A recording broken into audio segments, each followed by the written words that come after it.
Hello, everyone. Happy Thursday. It's Tap Talk. This is a pre-recorded conversation with Maestro Christopher Zimmerman and my friend, Chris Zimmerman, because I had to be out of the office today, but I wanted to be sure that we had this opportunity to talk about an upcoming concert coming this weekend. So rather than listen to me, let's bring Chris right to the camera. Hi, Chris. Hi, Dayna. Nice to How are see you? I'm all right, thanks. Yeah, I like the this very warm weather. I like this very warm weather too. You're becoming a real Midwesterner, Chris. You start right off the bat with weather. Well, the English do the same, right? That's true. That's true. That is very true. We always talk about the weather with my mother-in-law. So you're absolutely right. Okay. So you have the second Masterworks concert of the season coming up this weekend, Saturday night at 7:30, Sunday at 2. Tell us about this concert, because I'm really fascinated in particular by the piece that you have mishmashed together. Right. Well, the word mishmash is a Linda Boyd phrase. I quite like it, but I don't.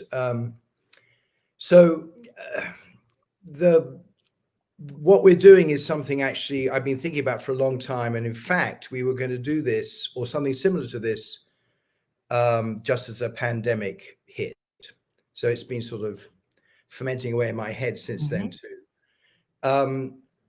It's a little gimmicky, but I hope in no way is it,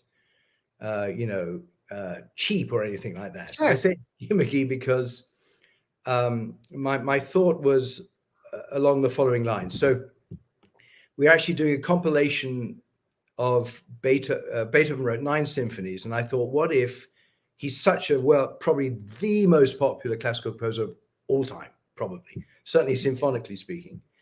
And we've done a number of Beethoven symphonies, but I thought, what if we sort of did the best of? Now, it could be anyone's choice, of course, what the best of it is. Up to me, I guess, to choose that.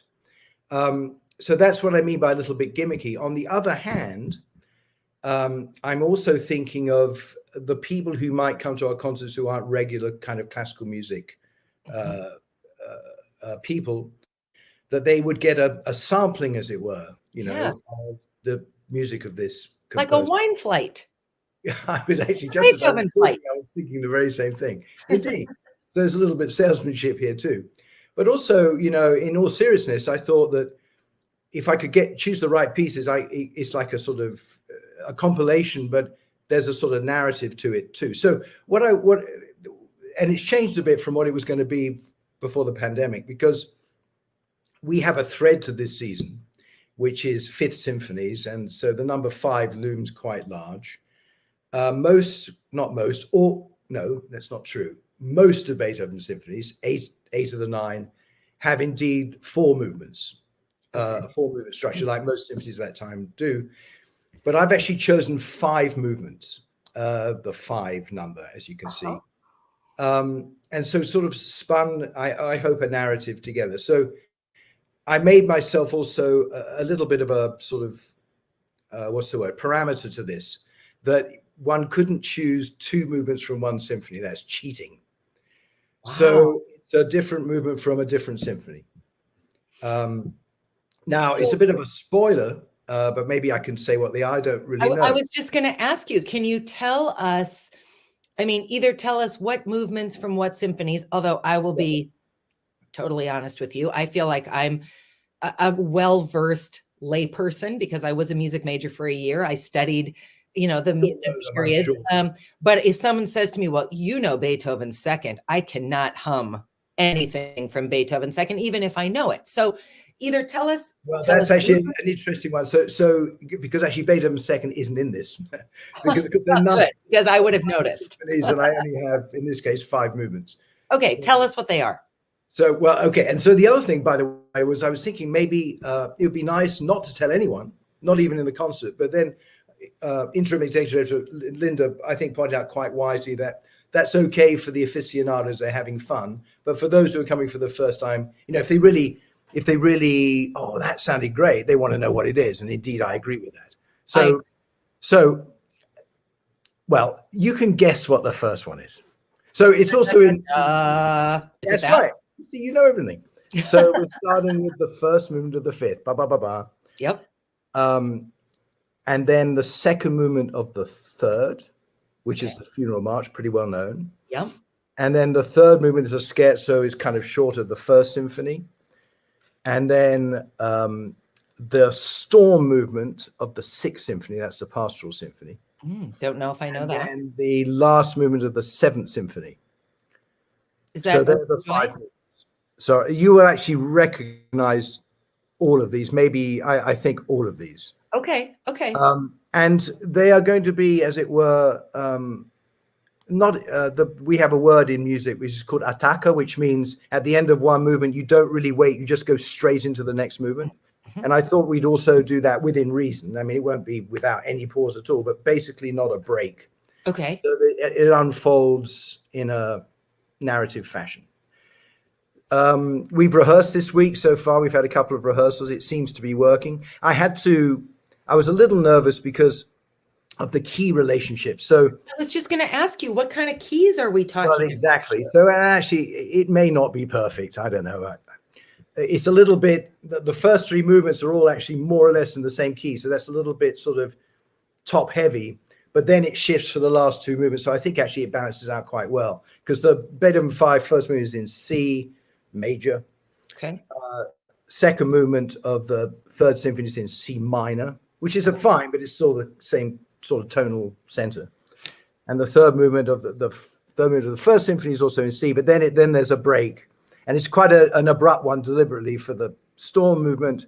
Oh. And then a very so the storm, because I hope this is not too technical. So the storm movement in the sixth symphony actually goes directly into the last movement of the sixth symphony. There is genuinely no break. Okay.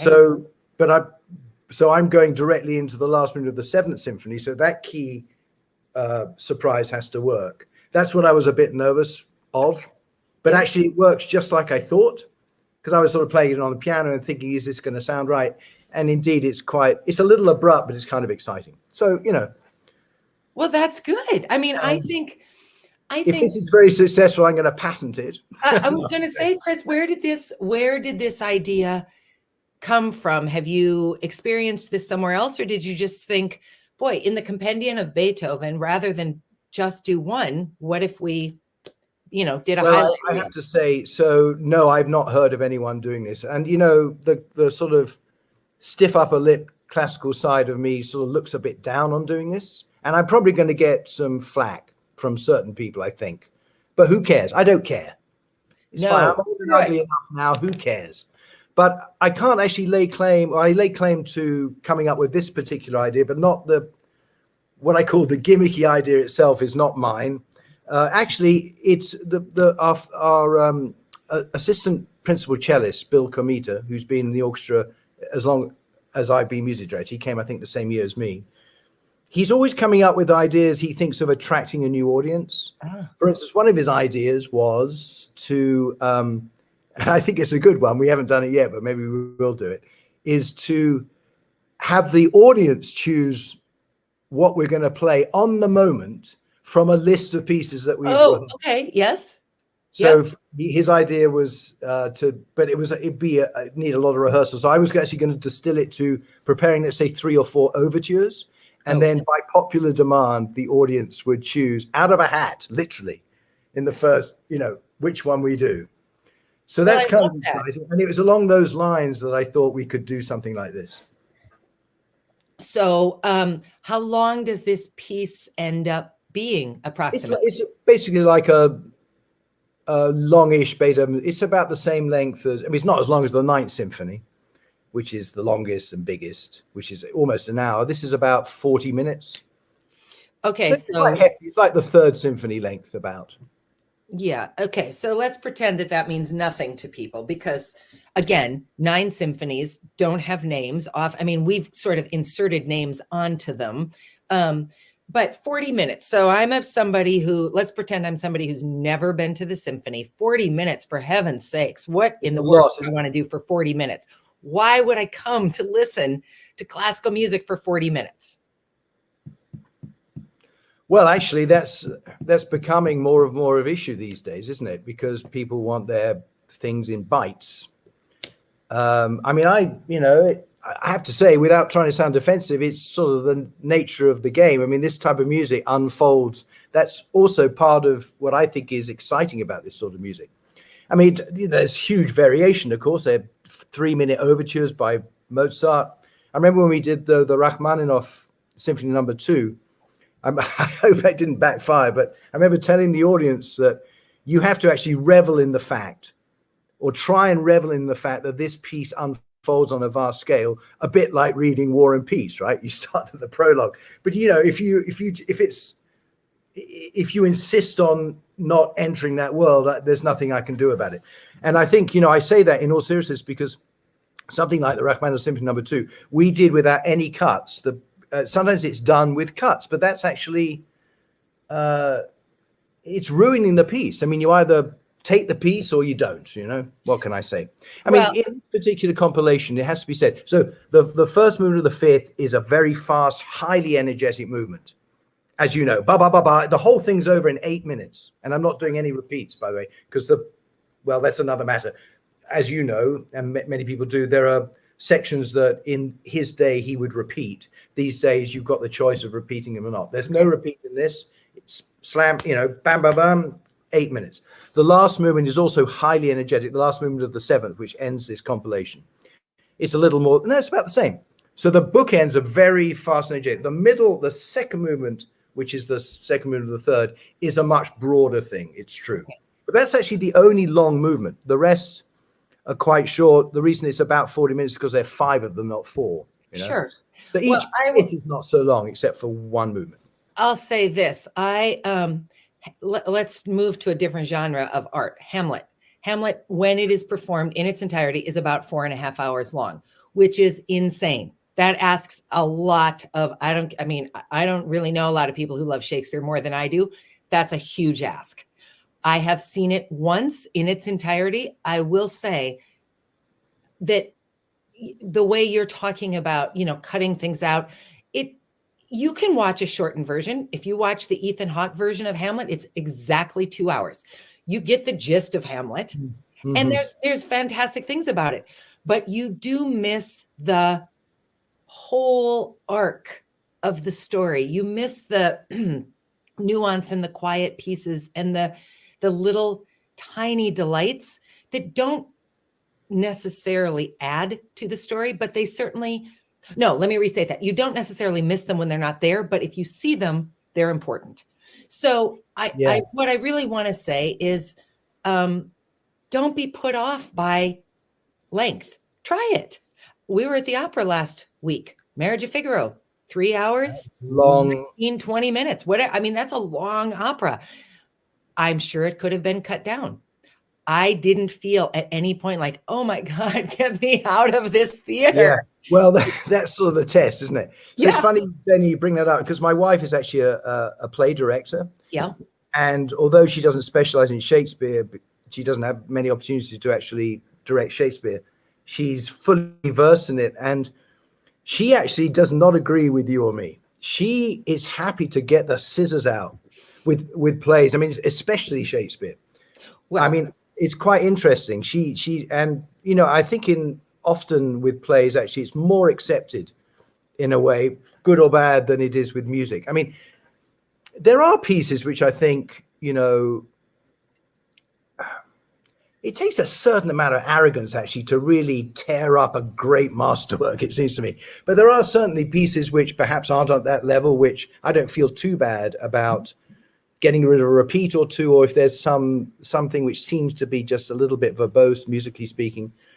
But I agree with you, and something, in my opinion, this and what you're saying about Hamlet, perhaps in my opinion, with this Rachmaninoff Second Symphony, it's long, but it's not long-winded, and you just, it's not for me to cut it up. I think that is perhaps true. So I want to talk quickly about Alon Goldstein, the guest coming in. Do you know him? I do know him. I've worked with him maybe 3-4 times. Okay. He is, I've been wanting him, it's a lovely part of my job. There are a number of musicians, colleagues who I'd love to come, and I've been thinking about him and vice versa. He's been wondering whether he could come for many years now. He actually works with we've had you might recall, I think it was last season, Amit Pellet, another Israeli cellist came to play. He and Alon actually play in a trio together. I met them both at the same time. Okay. So yeah, he's coming for the first time. Now I have to say, I've never done this particular piece with him. Oh. And in fact, it's quite new to me in terms of, I have actually performed it once before, but that was actually quite recently somewhere else. Okay. So this is going to be quite an interesting collaboration, exciting one, I think, because it's fresh for, I think, both of us. And what a piece so it is. Brahms Piano Concerto number 2. Again, means nothing to me either. So if you're watching this and thinking, who knows this stuff? Yeah, nobody knows this stuff. Just people like Chris know this stuff, and the rest of us just show up. And sometimes we go, oh, I know this. Yeah, I think it's what we call a staple of the standard. It's Brahms, famous composer, and it's one of his famous pieces. So like on the Beethoven level of being known. Sure. I'd say maybe not quite, but almost.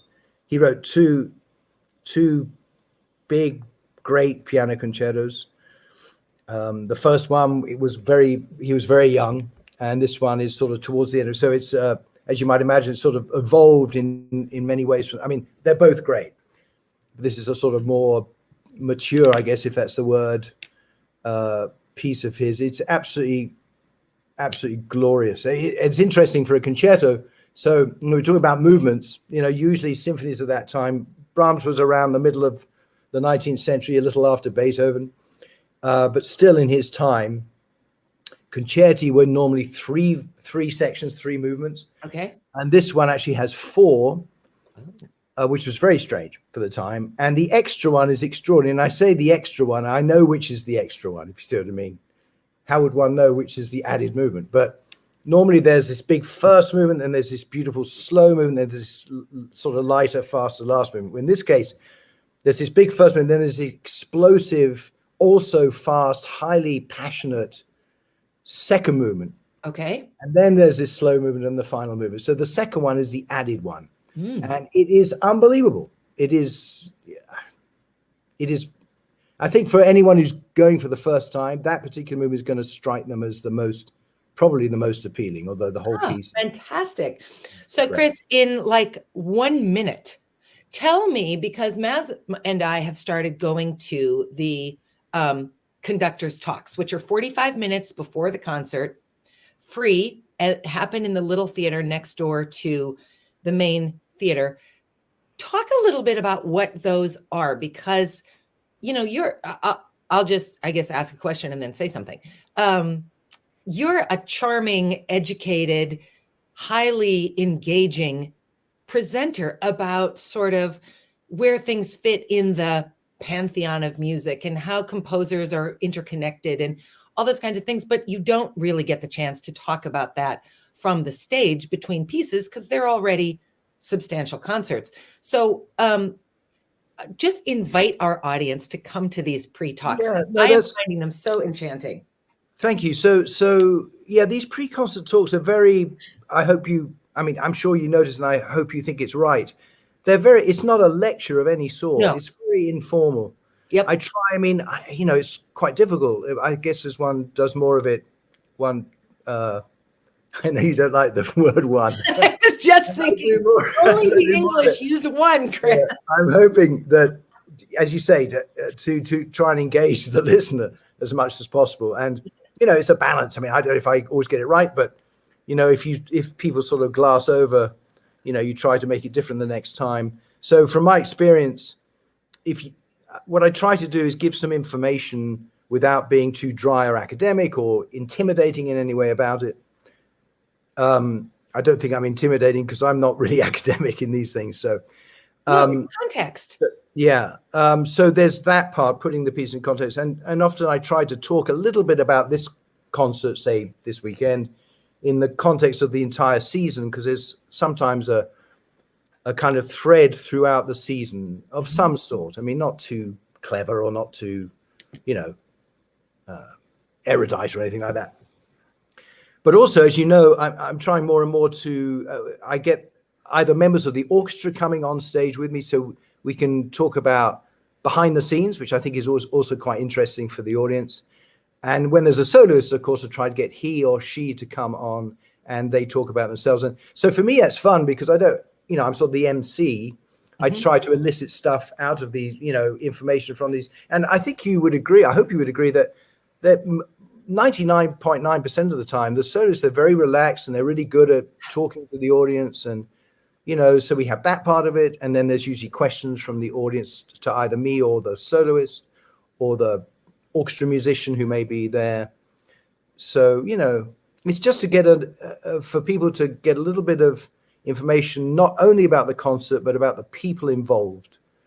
Well, and it humanizes it. I will say quickly that I performed with the Fargo Moorhead Symphony once as an actor. And I've performed in front and with live orchestras a lot, but never where the orchestra is the feature and I am there to support the orchestra. And it was daunting. It was super daunting. I was my first night of rehearsal. There was this big intro to my part, and it was the previous conductor, and it got to me, and I completely fell apart. And I turned around and I said, "Oh, you have to start all over. I can't do it." No. And, the conductor, who very kindly looked at me with sort of an exasperated look of, "Well, we did our part. It's your turn to do your part."